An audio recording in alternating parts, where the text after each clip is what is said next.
దినవృత్తాంతములు మొదటి గ్రంథము 18వ అధ్యాయము 1 నుంచి 17 వచనములు. ఇది అయిన తరువాత దావీదు ఫిలిష్తీయులను జయించి వారిని లోపరచి గాతు పట్టణమును దాని గ్రామములను ఫిలిష్తీయుల వశమున నుండకుండా వాటిని పట్టుకొనెను. అతడు మోయాబీయులను జయించగా వారు దావీదునకు కప్పము కట్టు దాసులైరి. సోబా రాజైన హదాదెజెరు యూఫ్రటీసు నది వరకు తన రాజ్యమును వ్యాపించుటకై బయలుదేరగా హమాతునొద్ద దావీదు అతనిని ఓడించి అతని యొద్ద నుండి 1000 రథములను 7000 గుర్రపు రౌతులను 20,000 కాల్బలమును పట్టుకొనెను.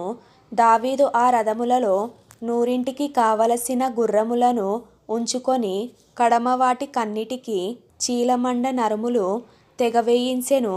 సోబా రాజైన హదాదెజెరునకు సహాయము చేయవలెనని దమాస్కులోని సిరియనులు రాగా దావీదు ఆ సిరియనులలో 22,000 మందిని హతము చేసెను. తరువాత దావీదు సిరియా సంబంధమైన దమాస్కులో కావలి సైన్యమును ఉంచెను. సిరియనులు దావీదునకు కప్పము కట్టు సేవకులైరి. ఈ ప్రకారము దావీదు పోయిన చోట్లనెల్లా యెహోవా అతనికి సహాయము చేయుచూ వచ్చెను. మరియు హదాదెజెరు సేవకులు పట్టుకొనియున్న బంగారు డాళ్లను దావీదు తీసుకొని యెరూషలేమునకు చేర్చెను. హదాదెజెరు యొక్క పట్టణములైన తిఫ్బాతులో నుండియు కూనులో నుండియు దావీదు బహు విస్తారమైన ఇత్తడిని తీసుకొని వచ్చెను.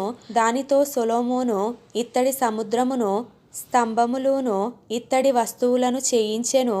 దావీదు సోబా రాజైన హదాదెజెరు యొక్క సైన్యమంతటిని ఓడించిన వర్తమానము హమాతు రాజైన తోహుకు వినబడెను. హదాదెజెరునకును తోహుకును విరోధము కలిగియుండెను గనుక రాజైన దావీదు హదాదెజెరుతో యుద్ధము చేసి అతని నోడించినందుకై దావీదు యొక్క క్షేమము తెలిసికొనుటకును అతనితో శుభవచనములు పలుకుటకును బంగారముతోనూ వెండితోనూ ఇత్తడితోనూ చేయబడిన సకల విధములైన పాత్రలనిచ్చి తోహు తన కుమారుడైన హదోరామును అతని యొద్దకు పంపెను. ఈ వస్తువులను కూడా రాజైన దావీదు తాను ఎదోమీయుల యొద్ద నుండియు మోయాబీయుల యొద్ద నుండియు అమ్మోనీయుల యొద్ద నుండియు ఫిలిష్తీయుల యొద్ద నుండియు అమాలేకీయుల యొద్ద నుండియు తీసుకొనిన వెండి బంగారములతో పాటుగా యెహోవాకు ప్రతిష్ఠించెను. మరియు సెరూయా కుమారుడైన అబీషై ఉప్పులోయలో ఎదోమీయులలో 18,000 మందిని హతము చేసెను. దావీదు ఎదోములో కావలి సైన్యమును ఉంచెను. ఎదోమీయులందరూను అతనికి సేవకులైరి. దావీదు పోయిన చోట్లనెల్లా యెహోవా అతన్ని రక్షించెను. ఈ ప్రకారము దావీదు ఇశ్రాయేలీయులందరి మీదను రాజయ్యుండి తన జనులందరికీని నీతి న్యాయములను జరిగించెను.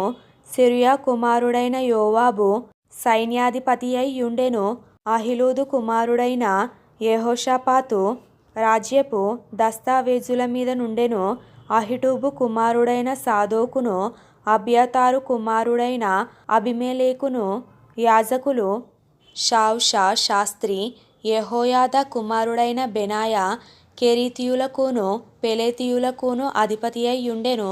మరియు దావీదు యొక్క కుమారులు రాజునకు సహాయులై యుండిరి.